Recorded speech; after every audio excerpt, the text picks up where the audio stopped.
వసే అమ్మాయి, పిల్లలు ఏం చేస్తున్నారే? ఏం లేదు అత్తయ్య గారు, సినిమాకి వెళ్తామని గొడవ చేస్తున్నారు పిల్లలు. పోనీ లేవే వెరివెధవలు, వెళ్తానంటున్నారు, వెళ్ళని పోనీ. మీ అబ్బాయి డబ్బులు ఇవ్వనంటున్నారు, నన్ను ఎక్కడి నుంచి తెమ్మంటారు?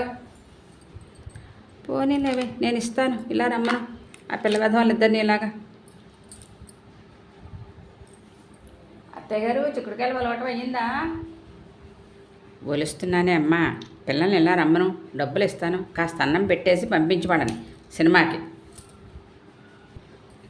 అమ్మమ్మ, డబ్బులు ఇస్తానన్నా కదా, ఇస్తావా? అలాగే, ఇలా రండిరా, ఇస్తాను. చిక్కుడుకాయలు ఒలుస్తున్నాను, ఇలా రండి ఇక్కడికి, ఇస్తాను ఇద్దరికి డబ్బులు. ఇవ్వమ్మమ్మ, ఉండరా, కొంగును కట్టాను, ఇస్తున్నానుండు డబ్బులు. తీయాలా? ఎవరు వెళ్తున్నారు? నువ్వు చెల్ల ఇద్దరు వెళ్తున్నారా? సరే, ఇందా ఇద్దరికి చెరో రూపాయి.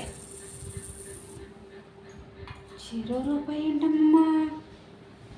అంతే కదరా, నేల టికెట్ 50 పైసలు, బెంచీ అయితే రూపాయి, కుర్చీ అయితే 2 రూపాయలు. నేల టికెట్ కొద్దులే, బాగుండదు, అంతాని కింద కూర్చోవాలి. బెంచీ క్లాస్కి వెళ్ళండి, ఇద్దరు చెరో రూపాయి పెట్టుకుని చక్కగా సినిమా చూసి రండి. అమ్మమ్మ, నువ్వు ఇంకా ఏ కాలంలో ఉన్నావు? టిక్కెట్టు 200 రూపాయలు. ఏంటి, 200 పెట్టుకుని సినిమాకి వెళ్తారా?